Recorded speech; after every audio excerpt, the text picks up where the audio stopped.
Hi, I'm Cloverine Louise, and I love learning new things. Let's turn the pages in our textbook and learn together. What does it take to become a pilot? For some people, it meant following a dream, but for others, it meant fighting barriers just to get the chance. Today, we're learning about two aviation pioneers, Bessie Coleman and Amelia Earhart. Both of them made history, but their journeys were very different. Bessie Coleman was the first African American and Native American woman to earn a pilot's license. But in the United States, no flight school would accept her because she was both Black and a woman.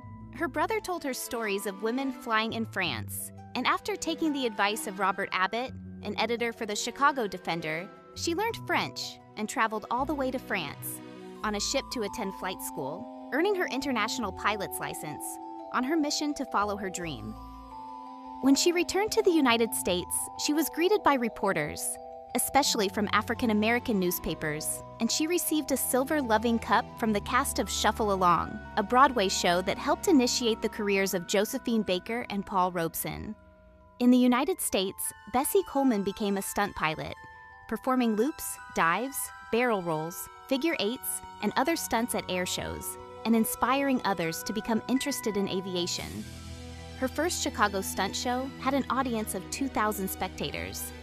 She even got a contract to fly for a movie set, but walked away due to the negative portrayal of African Americans.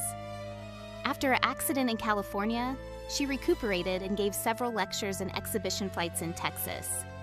And her first flight since the accident took place on June 19th or Juneteenth, which acknowledges when enslaved people were emancipated in Texas after the Civil War.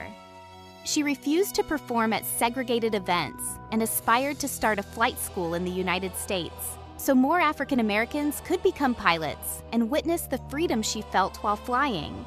She didn't just fly, she stood up for equality. Amelia Earhart also broke barriers. She became the first woman to fly solo across the Atlantic Ocean. She was also the first person to fly from Hawaii to the U.S. mainland. Amelia Earhart also set 7 women's speed and distance records.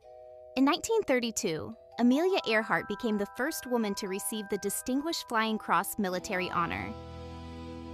Her achievements made her one of the most famous pilots in the world.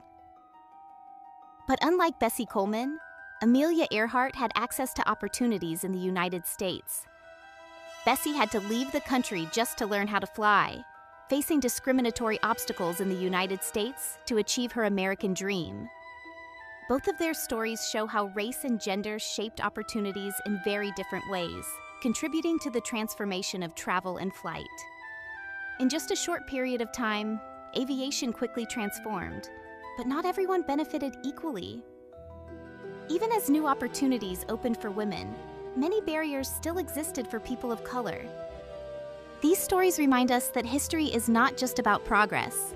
It's about who had access and who had to fight for it.